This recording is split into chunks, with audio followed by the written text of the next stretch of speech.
The police lights flickered through the dark, casting eerie shadows on the suburban street. Inside the modest house, crime scene tape flapped in the cold wind. Through a cracked door, the faint sound of a police radio buzzed, interrupted only by muffled whispers and the hurried footsteps of officers moving around the room. On the floor, a body lay in a pool of blood, the crimson stain seeping into the wooden floorboards. The air was thick with tension, broken only by the sound of a detective muttering into his phone. "We've got a murder here. The situation, it's personal." The camera pans down, revealing the twisted, anguished face of the victim. A woman, mid-20s, her delicate features frozen in a grotesque mask of fear. The image lingers for a moment before the screen fades into a soft, golden light, a flashback. The same woman, now alive and smiling, pours coffee in a cozy kitchen. Her laughter fills the room as she talks to her husband, who sits at the table, a charming smile plastered on his face. He looks like the perfect husband, attentive, loving, but as she turns her back to refill the pot, his eyes flicker to the doorway, where her mother stands, leaning casually against the frame. The mother's eyes meet his, a lingering gaze that lasts just a second too long.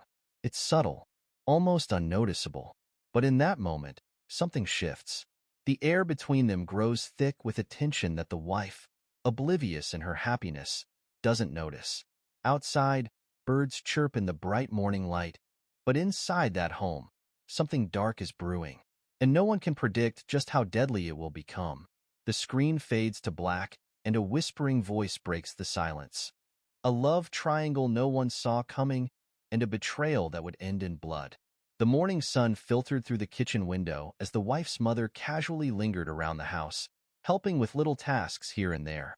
Her presence had become more frequent in recent weeks, first under the guise of helping her daughter with her job stress, then simply staying for extended visits.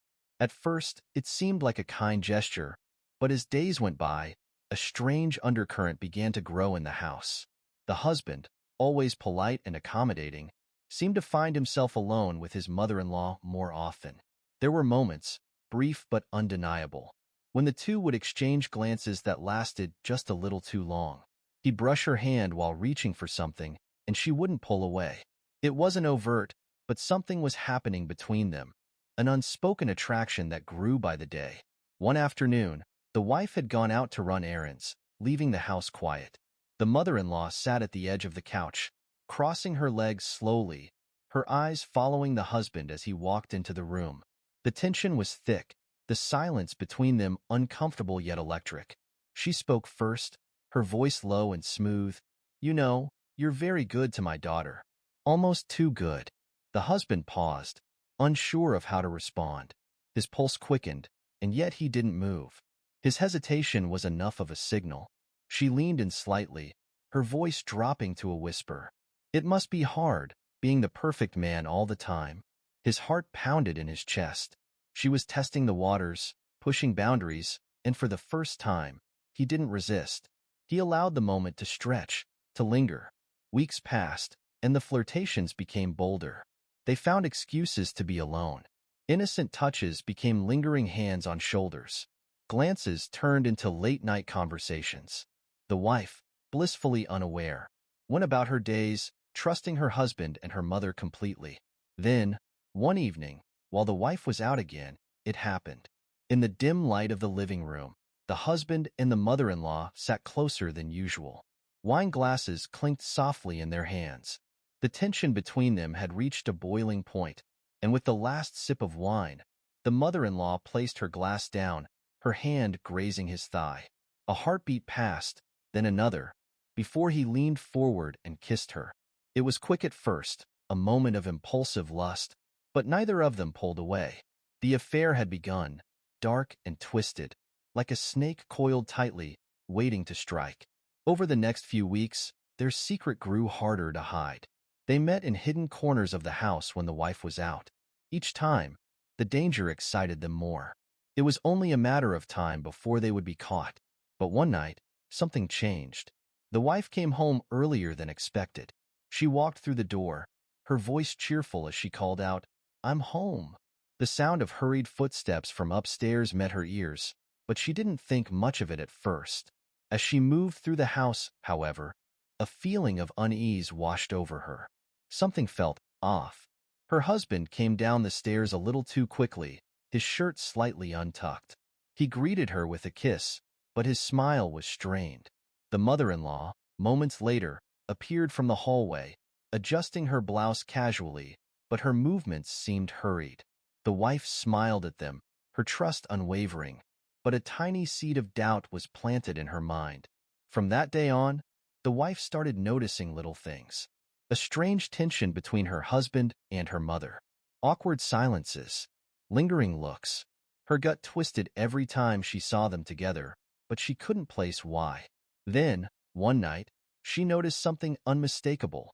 A late-night text on her husband's phone from her mother. It was nothing too explicit, but the tone of the message made her stomach turn.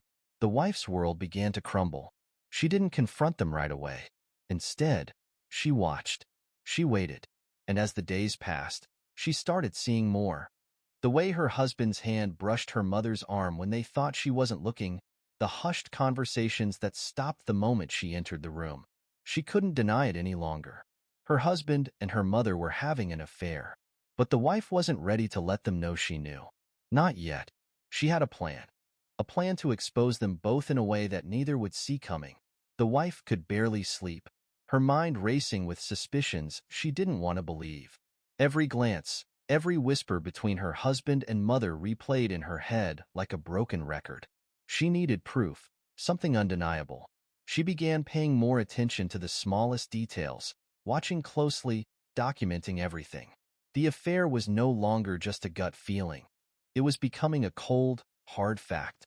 Late one night, while her husband was asleep, she quietly slipped out of bed and grabbed his phone. Her hands trembled as she unlocked it. She knew his passcode. He'd always been so trusting, so sure she would never invade his privacy. But her heart pounded in her chest as she scrolled through his messages. She had to find something, anything, that would confirm the truth. Then she saw it. A series of messages between him and her mother. They weren't graphic or explicit, but they were far too intimate for comfort. The words were casual, talk of meeting up, making excuses to be alone. But then, the final message chilled her to the bone. Can't wait to see you tomorrow night. I'll make sure she's out. Her heart dropped. Tomorrow night? That was the night she was supposed to go to her friends for dinner. They had planned everything so perfectly, so innocently. But now, she knew. They were planning to be together while she was gone. The next day, she called her friend and canceled. Instead, she told her husband she was still going, but she had something else in mind, a confrontation, one that would expose them both. That night, she pretended to leave. She kissed her husband goodbye, her lips barely brushing his as he smiled, too eager to let her go. She slipped out the door, but instead of driving away, she quietly returned, parking her car down the street. She entered the house through the back, moving silently, her heart hammering in her chest. She waited in the shadows, her breath shallow as she heard the sound of muffled voices upstairs. Her mother was already there. They were laughing, speaking in low, intimate tones. Her blood boiled, but she kept herself calm, knowing that soon they would be caught in their own web. Slowly, she made her way upstairs, every step calculated. As she approached the bedroom door, she heard the unmistakable sounds of betrayal, soft laughter, whispers of affection, and then the silence that followed. She stood outside the door, her hand on the knob, listening as her mother's voice broke the silence. I'm tired of sneaking around. She's going to find out sooner or later. Her husband's voice was lower, steadier. She won't. I'll make sure of it. We just have to keep going, just a little longer. The wife felt sick. She gripped the doorknob tighter, forcing herself to listen. Her mother sighed. What if she does? What if she knows already? The husband hesitated. Then we'll deal with it. But for now, let's not think about that. The wife couldn't take it anymore. Her hand twisted the knob, and the door swung open with a loud creak. The shock on their faces was everything she'd hoped for. Her husband stumbled back, his mouth hanging open, while her mother froze, her eyes wide with fear and guilt. The room was silent, save for the wife's ragged breathing. She stood in the doorway, her eyes darting between the two of them, her heart racing with a mixture of fury and heartbreak. She had known, but seeing it with her own eyes made the betrayal all the more unbearable. "So," she said, her voice cold, "this is what you've been doing behind my back?" Her husband stammered, "It's not. It's not what it looks like." Her mother's face had turned pale, and she opened her mouth to speak, but the wife cut her off with a sharp laugh. "Not what it looks like. I've seen enough. I've heard enough." She pulled her phone from her pocket, holding it up for them to see. "I recorded everything. Every lie. Every whisper. And now, I'm going to make sure everyone knows." Her mother took a step forward, her hands trembling. "Please, you don't understand. It wasn't supposed to happen like this." "Oh, I understand perfectly," the wife snapped, her voice trembling with rage. "You thought you could sneak around, betray me, and get away with it. But you won't." The husband, panic rising in his voice, stepped toward her. "Please, let's just talk. We can fix this." The wife's eyes narrowed, her grip tightening on her phone. "There's nothing left to fix. You've destroyed everything." For a moment, there was only silence. Her husband's face twisted in desperation, while her mother stood frozen, unsure of what to say. The wife had won. She had them cornered, and they knew it. But then, something shifted in the air. The husband's desperation turned dark, his eyes narrowing as he took another step toward her, this time more forceful. "You're not going to ruin my life," he hissed, his voice low and dangerous. "You won't destroy everything I've worked for." Before she could react, he lunged toward her, grabbing for her phone. The wife stumbled backward, her eyes wide with shock, but she managed to hold on to it, barely keeping it out of his reach. "You can't stop this," she said, her voice shaking. "It's over." But the husband wasn't listening anymore. The panic had given way to something darker, something violent. And in that moment, as the wife looked into his eyes, she realized just how far he was willing to go to protect his secret. The confrontation had turned deadly, and there was no turning back now. The air in the room was suffocating as the wife stumbled back, clutching her phone tightly. Her husband's eyes were wild now, his once calm and charming demeanor shattered by the reality of being exposed. Her mother stood frozen in the corner, her hands over her mouth, watching as everything spiraled out of control. "You think you can just walk away from this?" he growled, his voice low, dangerous. His hands were shaking, and the wife knew he was beyond reasoning now. "You're not going to ruin me." The wife's voice cracked as she backed up toward the hallway, her heart pounding in her chest. "You've already ruined everything. I'm done protecting you." She raised her phone, her finger hovering over the screen, ready to send the recorded conversation to her friend. But before she could hit send, he lunged at her, grabbing her wrist and slamming her back against the wall. The phone fell from her hand, clattering to the floor as she gasped in pain. For a moment, they locked eyes, his full of rage, hers full of terror. The mother screamed, "Stop it, please!" But her voice was drowned out by the chaotic struggle between her daughter and the man she had betrayed her for. The wife fought back, scratching at his arms, but his grip was too strong. Desperation surged through her as she pushed against him, trying to break free, but he was relentless. In the chaos, she managed to kick him hard in the stomach, forcing him to stumble back. For a brief second, she thought she had a chance. She scrambled to grab the phone, her fingers just inches away from it, but then he was on her again. This time, the shove was harder, more forceful. She hit the edge of the wooden table with a sickening crack, and the room seemed to freeze. The wife fell to the ground, motionless, blood trickling from the side of her head where she'd hit the corner of the table. Her body was unnaturally still, her breathing shallow. The mother let out a strangled cry, rushing to her side. "Oh my God, what have you done?" The husband stood over them, breathing heavily, his fists clenched. For a moment, he just stared at his wife's limp form, the realization of what he had done sinking in. He hadn't meant for this to happen. It wasn't supposed to go this far. His voice shook as he muttered, She wasn't supposed to get hurt. It was an accident." The mother, kneeling beside her daughter, was in shock. We need to call an ambulance. She needs help. But the husband shook his head, panic and anger flashing across his face. No, no, we can't call anyone. You know what happens if we do. She'll tell them everything about us. I'll go to jail. We'll both be ruined. The mother stared up at him, horrified. Are you out of your mind? She's your wife. You can't just… He cut her off, his voice trembling. She'll destroy us if she wakes up. Don't you understand? If this gets out, it's over for both of us. The mother's face twisted in disbelief and terror as she looked back at her daughter's pale, lifeless form. The guilt gnawed at her, but the fear of losing everything, her reputation, her life, was overpowering. She was trapped, just as much as he was. We have to cover this up, he said, his voice barely above a whisper now, as if saying it out loud made it more real. We can make it look like an accident. No one has to know. Tears streamed down the mother's face as she shook her head, but deep down, she knew he was right. If the truth came out, the affair, the betrayal, the violence, it would destroy them. They were caught in a web they couldn't escape. The husband's voice grew firmer. Help me clean this up. We can say she fell. No one will question it if we do it right. The mother's hands shook as she looked from her daughter to the man she had conspired with, her mind racing. She knew it was wrong. What they had done, what they were about to do. But the fear of losing everything was too much to bear. She nodded weakly, unable to speak. The two of them moved quickly, working in silence, their movements mechanical and cold. They cleaned the blood, repositioned the body, trying to make it look like an accident.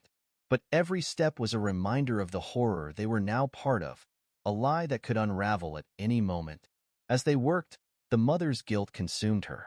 She couldn't look at her daughter's lifeless face without feeling a deep, overwhelming regret. She had betrayed her in the worst possible way, and now she was part of something she could never undo. The husband, too, was starting to crumble. His hands trembled as he moved, his mind racing with thoughts of what could go wrong. Every sound, every creak of the house made him jump. Paranoia clawed at him, and though they were almost done with their grim task, he couldn't shake the feeling that someone would find out. Just as they were finishing, a knock echoed through the house. The sound was like a gunshot in the tense silence. They froze, their eyes wide with fear. Someone was at the door. The knock on the door echoed through the house like a death sentence. The husband and the mother stood frozen, eyes wide, their breath caught in their throats. For a moment, neither of them moved. The knock came again, louder this time, more insistent. "Who could it be?" the mother whispered, panic creeping into her voice. Her hands shook violently, and she pressed them to her mouth to stifle a sob. She stared at her daughter's body on the floor, her mind screaming at her to run, but her feet stayed planted. The husband swallowed hard, his face pale. "I don't know," he whispered back, fear constricting his voice. He wiped his sweaty hands on his pants, his brain scrambling for a plan. Just act normal. He stepped toward the door, every inch of his body screaming at him to stop, to turn around, but he forced himself to keep moving. With one last glance at the mother, who was still trembling near the body, he reached for the doorknob and pulled it open. A police officer stood on the porch, his face calm but serious. The husband's heart nearly stopped in his chest. "Good evening," the officer said, his voice steady. "We got a call about a disturbance at this address." A neighbor reported hearing raised voices and what sounded like an argument. "Is everything okay here?" The husband forced a smile, though it felt like his face was cracking under the strain. "Oh, everything's fine, officer. Just a bit of a misunderstanding. No need for concern." Behind him, the mother's eyes darted around the room in terror. The bloodstains were still faintly visible, despite their hurried attempt to clean. The body of her daughter lay carefully repositioned, but she couldn't tear her eyes away from the sight. What if the officer saw? What if he came inside? The officer, sensing something off, glanced over the husband's shoulder. "Mind if I come in? Just want to make sure everything's okay." The husband's heart dropped. He hesitated, his pulse racing, but knew he had no choice. If he refused, it would look suspicious. "Of course," he said, stepping aside to let the officer in. As the officer walked into the living room, the mother stood frozen, her body blocking the view of her daughter. The tension in the air was palpable. She smiled nervously, trying to keep her voice calm. "We're fine, officer. It was just a little family disagreement, nothing serious." The officer scanned the room, his gaze sharp. He noticed the nervous glances between the husband and the mother, the way their hands shook ever so slightly. Something wasn't right, and he could feel it. Just as the officer was about to ask another question, he noticed a glimmer on the floor near the edge of the coffee table. He stepped forward, his eyes narrowing as he spotted the faint trail of blood they hadn't completely cleaned. "What's this?" he asked, his tone changing. The husband's throat went dry. He took a step forward, trying to block the view. "Oh, that's nothing. My wife had an accident earlier. She slipped and hit her head. It wasn't anything serious, just a little bump. She's resting upstairs." The officer's eyes flicked to the mother, who was pale and trembling. "Is that true?" he asked, his voice heavy with suspicion. The mother nodded too quickly. "Yes, she's upstairs." But the officer didn't believe them. He took a step closer to the blood stain, his gaze hardening. "Mind if I take a look upstairs? Just to be sure." The husband felt a wave of panic rise in his chest. He opened his mouth to protest, but before he could say anything, the officer's radio crackled to life. "Dispatch to Unit 22. We've got a report from a neighbor about a woman possibly in danger at that address." The caller said they received a message from the victim shortly before going silent. The officer's eyes sharpened. "Mind explaining that?" The husband's face went white as he realized what had happened. The wife had sent a message to someone who had gone to the police. His hands started to shake as the gravity of the situation hit him. His carefully crafted story was crumbling. "Stay where you are," the officer ordered, pulling his radio closer to his mouth. "Requesting backup at my location. Possible assault victim on site." Before the husband could react, the officer moved past him, heading toward the staircase. The mother let out a small gasp, her hands flying to her mouth as she watched the officer inch closer to the truth. The husband's desperation reached its peak. He lunged forward, grabbing the officer's arm. "You don't need to go up there. She's fine, I swear." But the officer shoved him off, his expression turning to steel. "Step back," he commanded, his hand instinctively moving toward the weapon on his belt. The husband staggered back, his mind racing. He knew it was over. There was no way out now. He watched helplessly as the officer made his way to the top of the stairs, every step feeling like a hammer driving the nails into his coffin. The officer paused at the top, his hand hovering over the bedroom door handle. He glanced back at the husband and mother, their faces contorted in panic, then slowly turned the knob. The door creaked open, revealing the horrifying scene inside. The wife, still lying motionless on the floor, blood pooling from the gash on her head. Her face, pale and lifeless, seemed to scream the truth that the husband and mother had tried so hard to bury. The officer immediately reached for his radio, his voice tense. "I need paramedics at my location. We've got a critical injury, possibly a homicide." In that moment, the house felt like it was collapsing in on itself. The mother fell to her knees, sobbing uncontrollably, while the husband stood frozen, his mind spinning with the knowledge that everything they tried to hide was now out in the open. And there, in the center of it all, was the woman they had betrayed. The wife who had trusted them both. The wife whose message had brought them to this moment. And in her final act, she had made sure the truth would be uncovered. As sirens wailed in the distance, growing closer with every second, the husband knew there was no escape. The cover-up had failed. The lies had caught up with them. And now, there was no going back. The wail of sirens drew closer, piercing the suffocating silence that had fallen over the house. The husband stood motionless, his mind blank with shock, as the officer knelt beside his wife's body, checking for signs of life. The mother, still sobbing on the floor, could barely process what was happening. The world was spinning out of control. "She's still breathing," the officer called out, his voice urgent as he reached for his radio again. "We've got a pulse, but it's weak. I need paramedics here now." The husband's heart leaped in his chest. His wife was alive. The guilt and fear that had gripped him moments earlier tightened around him even more. If she survived, she would tell them everything. About the affair, about the confrontation, about how he had pushed her. The mother looked up through tear-streaked eyes, her face a mask of horror. "She's alive," she whispered, her voice barely audible. But the husband couldn't answer. His mind was racing, consumed by panic. He could hear the sound of heavy boots outside, the unmistakable thud of backup officers arriving. In minutes, the house would be crawling with police, and the lies they had spun so carefully would unravel completely. Two paramedics burst through the front door, rushing up the stairs with a stretcher and medical equipment. The officers stepped aside as they worked quickly to stabilize the wife, their hands moving in practiced motions. One of them looked grim as they checked her head wound. "She's in critical condition," the paramedic said, looking at the officer. "We need to move fast."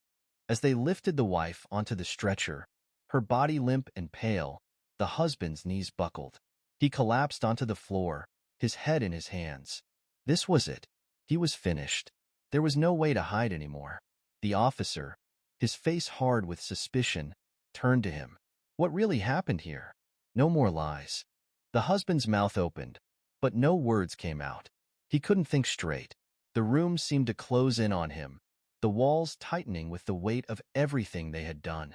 He wanted to deny it all, to claim it was still an accident, but the guilt was suffocating him. Just as the officer was about to press him further, a new voice cut through the chaos. "Wait," came a weak, rasping sound from the stretcher. Everyone froze. It was the wife, barely conscious, her eyes fluttering open for just a moment, but her voice was clear enough. He tried to kill me," she whispered. Her words a jagged breath, but they were unmistakable. They both did. The room erupted into a flurry of motion. The officer sprang forward, handcuffing the husband, who didn't resist. His body was limp with shock, his mind unable to process the reality crashing down around him. He stared blankly at the floor as the officer recited his rights. The mother gasped, her face a picture of pure terror. No, that's not true. We didn't mean." "She's lying. We didn't mean to hurt her," she cried out, her words spilling over each other in frantic desperation. But it was too late. The damage had been done. As the paramedics rushed the wife out of the house and into the waiting ambulance, the mother collapsed on the floor, sobbing uncontrollably. "It was an accident," she kept repeating, but her voice was drowned out by the sound of the police officer calling for more backup. The husband, now in handcuffs, was led downstairs, his face ashen. He barely registered the flashing lights outside, or the growing crowd of neighbors gathering in the street. The officer shoved him into the back of a patrol car, but he didn't struggle. He couldn't. Everything was over now. As the patrol car door slammed shut, the mother was placed in cuffs as well. Her hysterical pleas echoed through the night, but no one was listening anymore. The truth had come out, and there was no hiding from it. Inside the ambulance, the wife lay still, her breath shallow, but her mind racing. She had come so close to death. The betrayal of her husband and mother had nearly destroyed her. But somehow, she had survived. The thought of what they had done, of the way they had planned to cover it up, sickened her, but there was a small flicker of relief. She had exposed them both. The courtroom was silent as the verdicts were read. The trial had been quick, the evidence overwhelming. The husband was found guilty of attempted murder, his affair with the mother a central part of the prosecution's case. The mother, though not directly responsible for the physical violence, was charged with conspiracy and aiding in the cover-up.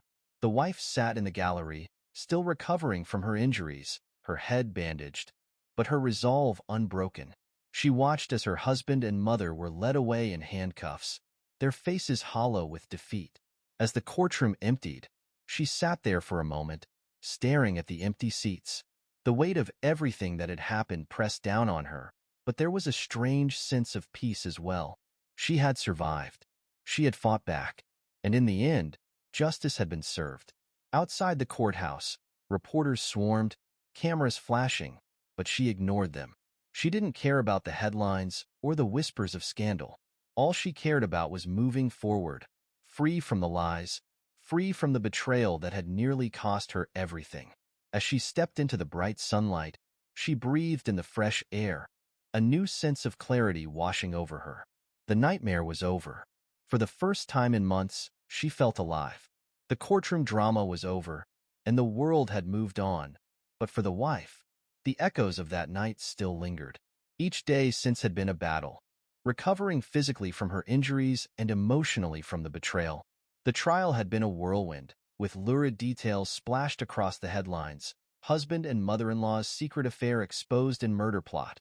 A story too shocking to ignore. She had become the subject of whispers, people craning their necks when she passed by. They wondered how she could have missed the signs, how a seemingly perfect life had turned into such a twisted nightmare. But none of that mattered to her now. Her focus was on healing and rebuilding. As the months went on, life settled into a strange new normal. She moved out of the house where everything had happened, selling it and leaving behind the dark memories. She rented a small apartment on the edge of town, far from the neighbors who had once pitied her, far from the place where every corner reminded her of what she had lost. The sun was setting as she walked through the quiet park near her apartment, the cool breeze brushing her face. She hadn't been able to walk freely like this for so long. For months, she had felt trapped, a prisoner of her own grief. But with each passing day, the weight began to lift, and she could finally breathe again. As she sat on a bench, she reflected on everything that had happened: the affair, the lies, the night she nearly died. It seemed surreal now, as though it had happened to someone else. The faces of her husband and mother drifted into her mind, but she pushed them away. They were gone, locked away, serving time for the crimes they had committed, and she would never see them again. The media circus had died down, and the world had forgotten about her story. But in her own quiet way, she had gained control over her life again. The woman who had been broken, who had fought back from the brink of death, was gone. In her place was someone stronger, more resilient, a survivor. The final sentencing had been brief. Her husband had been given a long sentence for attempted murder, while her mother had received a lighter sentence for conspiracy, though the years she faced were enough to break the once proud woman. The day of the sentencing, the wife had sat in the gallery, listening as the judge handed down their fate. Neither of them had looked at her, their heads bowed, their faces drawn with the weight of guilt and shame. She hadn't needed an apology. Nothing they could say would ever undo the pain they had caused. Seeing them led away in shackles had been enough. As they were taken out of the courtroom, the wife had stood up, her eyes meeting theirs for the last time. There was no anger left in her, only a quiet sense of finality. The courtroom had emptied around her, the sound of doors slamming shut echoing in her ears. She had walked out into the fresh air, feeling the warmth of the sun on her face. For the first time in what felt like forever, she was free. The wife's mind drifted back to those final moments in court as she sat on the park bench, the sun sinking lower in the sky. She had been through hell, betrayed by the two people she had trusted most in the world. But she had survived. She had fought back when everything had seemed lost. She thought about the woman she had once been, naive, trusting, unaware of the darkness lurking in her own home. That woman was gone now, replaced by someone who had faced the worst and come out stronger. A small smile crossed her face as she watched children playing in the distance, their laughter filling the air. Life was moving forward, and so was she. The scars she carried, both physical and emotional, were still there, but they didn't define her anymore. They were a part of her past, but not her future. The wife stood up from the bench, her body light with the knowledge that she had survived the unimaginable. She had been betrayed, almost murdered, but she had taken back control of her life. The story of her husband's affair and her mother's betrayal was behind her now, a chapter she had closed for good. As she walked through the park, the future stretched out before her, full of possibilities she hadn't considered before. She didn't know what lay ahead, but for the first time in a long time, she wasn't afraid. With the sun setting behind her, she walked toward the future, knowing that she had already faced the darkest of nights and survived. The headlines had faded, and the scandal that once gripped an entire town was now a distant memory. The wife, now fully recovered, both physically and emotionally, had rebuilt her life far from the shadows of the past. The new chapter she had started after the trial brought her unexpected peace, a quiet life in a new city where no one knew her story. She had learned to embrace solitude, finding strength in her own company, and had slowly opened herself up to the idea of trusting others again. There was one last lingering thread from the past, the final appeal of her husband's case. His lawyers had managed to get a hearing to reduce his sentence, claiming his actions were not premeditated. Though the wife had tried to distance herself from the legal proceedings after the sentencing, she knew this moment was inevitable. The appeal took place in the same courtroom where everything had unraveled. The wife, calm and composed, sat in the gallery once again, watching as her husband, now a shadow of the man he once was, took the stand. His appearance was shocking. He had aged beyond his years, his face gaunt, his eyes hollow. The confidence and charm he once wielded so easily were gone, replaced by a broken, defeated man. He glanced briefly at her before turning his eyes away, the weight of his guilt still heavy on his shoulders. The appeal was brief, the evidence of his guilt too overwhelming to sway the court. The judge denied the appeal, and with that, the final chapter of his involvement in her life was closed. There would be no early release, no second chances for him. Justice had been served, and his fate was sealed. As the guards led him away in shackles, the wife didn't feel the satisfaction she had expected. Instead, there was a sense of quiet closure, as though a burden she hadn't realized she was still carrying had finally been lifted. Leaving the courthouse for the last time, the wife walked into the sunlight, breathing in the fresh air. There were no reporters waiting, no cameras flashing, just the normal hustle and bustle of the city. No one knew her story here, and that anonymity had become her greatest gift. She had left behind the town where the scandal had unfolded, selling the house she once shared with her husband, and cutting ties with anyone who might remind her of the past. In her new life, she had found peace. She had started her own small business, something she had always dreamed of but had never pursued during her marriage. It was a quiet, fulfilling venture, one that gave her purpose and allowed her to build something entirely her own. She had found new friends, slowly letting people back into her life, though trust came harder now. But these new connections were different, honest, simple, and free from the complications that had once consumed her. Sitting at her small office desk one afternoon, the wife looked out the window, reflecting on the journey that had brought her here. The betrayal of her husband and mother was something she had once thought would define her forever. The scars of their deception and violence still lingered, but they no longer haunted her. She had learned to accept that some wounds don't fully heal, but they don't need to. They simply become part of the fabric of who you are. Her mother had been released early due to good behavior, but she hadn't reached out. The wife had no desire to reconnect. That part of her life was closed, and the silence between them was a necessary one. In her heart, she had forgiven her mother, not for her mother's sake, but for her own. She refused to carry the weight of bitterness any longer. Though she had been cautious, love had found its way back into her life in the most unexpected way. She had met someone kind, someone who didn't ask questions about her past but respected her boundaries and gave her the space to heal. Their relationship was slow, gentle, built on trust and mutual understanding. It was everything her marriage had not been: honest, simple, and safe.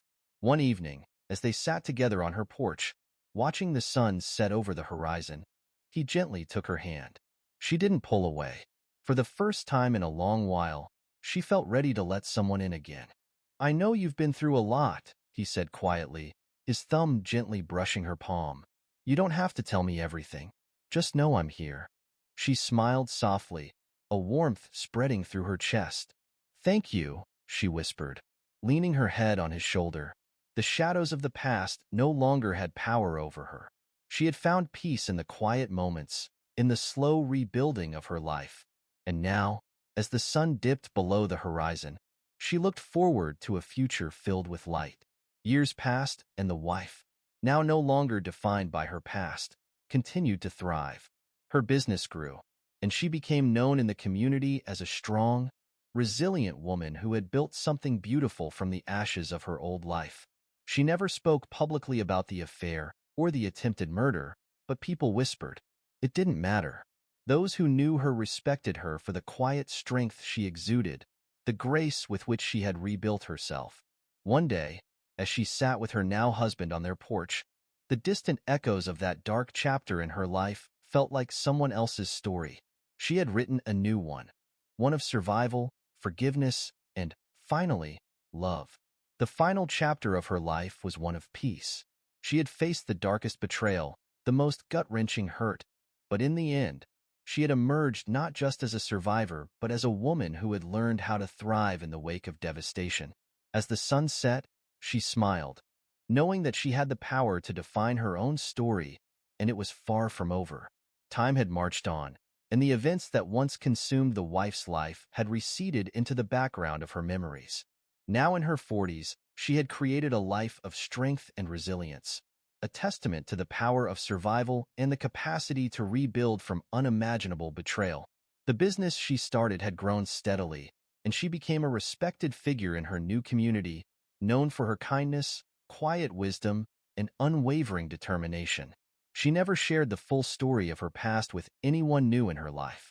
It wasn't out of shame, but out of a desire to move beyond the dark chapters. Her story had been painful, but it had also shaped her into someone strong enough to leave behind that pain. Only a few close friends and her second husband knew the truth. To everyone else, she was simply the woman who had rebuilt her life from the ground up. But the past has a way of catching up, even when you think you've buried it. It was a quiet afternoon when the phone rang, pulling her out of her peaceful routine. On the other end was a journalist. They were producing a true crime documentary about infamous betrayals and murders, and they wanted to include her story. The shock of hearing that someone wanted to reopen the darkest chapter of her life took her breath away. The journalist explained that it would focus on the betrayal between her and her mother and husband, the failed murder attempt, and the legal proceedings that followed. They claimed it would be a cautionary tale about trust and deception. "No," she said firmly, her voice steady but cold. "That part of my life is over. I have no desire to revisit it." The journalist pushed, insisting the world would find inspiration in her survival, but she didn't want her story rehashed for entertainment. She hung up, feeling the old weight of that pain creeping back. The past had remained hidden for so long. Now it threatened to resurface in a way she couldn't control. A few weeks later, despite her refusal, she saw it. The documentary had been produced without her cooperation, and trailers were circulating online. The headline was sensational: affair, betrayal, and murder. A mother and daughter torn apart. Images of her younger self, courtroom footage, and grainy photos of her husband and mother flashed across the screen. The story she had worked so hard to leave behind was being broadcast for the world to see again. People from her past, people who hadn't spoken to her in years, began reaching out. The whispers started again. Questions from colleagues who hadn't known, quiet glances from neighbors who had watched the documentary. Though no one said anything to her face, she could feel the scrutiny. Her heart raced each time she left the house, feeling as though eyes were on her wherever she went. She had moved on, but now it seemed like the world was determined to drag her back into the past. One evening, she and her second husband sat together on the porch, the same spot where they had shared so many peaceful moments. She had told him about the documentary when it first emerged, and though he had offered his support, she had brushed it off, determined to remain strong. But now, with the world buzzing around her story again, the pain was creeping back. "Do you want to talk about it?" he asked gently, sensing her unease. She sighed, resting her head on his shoulder. "I thought I had buried all of this. I thought I had moved on. But now, with people talking, it feels like it's happening all over again." He squeezed her hand. "The world can't define you by your past. You've shown them who you really are, no matter what they say." Tears welled in her eyes as she nodded, grateful for his support. But deep down, she knew that this time, she needed to confront the past head-on. Not for the world, but for herself. The documentary became popular, feeding into the true crime craze. It painted her husband and mother as the ultimate villains in a twisted love triangle, and her as the tragic victim who had narrowly escaped death. But there were inaccuracies, details blown out of proportion, moments that were sensationalized for effect. Watching it was painful, but she felt a strange sense of distance from it all, as if she were watching someone else's story unfold. As much as it hurt, she realized something. The story wasn't hers anymore, not in the way it had been. It belonged to the public now, twisted and distorted. But her real story, the one of survival and strength, belonged to her alone. No documentary could take that away. In the end, she decided to take control of her own narrative, not to feed into the sensationalism, but to tell the truth, her truth. With her husband's encouragement, she agreed to do a single interview with a local paper, one that focused not on the crime itself, but on how she had rebuilt her life. She spoke about forgiveness, resilience, and moving forward after unimaginable betrayal. "I'm not defined by what happened to me," she said in the interview. "I'm defined by how I chose to live after it. The story isn't about my husband or my mother anymore. It's about surviving and thriving. That's what people should remember." Her words struck a chord. The interview resonated with readers, and the narrative began to shift. People saw her not as the victim of a salacious crime, but as a symbol of perseverance. The past would always be there, but it no longer controlled her. Years later, as she stood by the window of her peaceful home, watching the rain fall softly, she felt a deep sense of closure. The media frenzy had died down, and the whispers had faded once again. The scars of her past were still there, but they no longer hurt. They were a reminder of how far she had come, how much she had overcome. In the end, it wasn't the betrayal or the attempted murder that defined her. It was the way she had chosen to move forward. She had faced the worst of human nature and had emerged not only as a survivor, but as someone who had reclaimed her life on her own terms.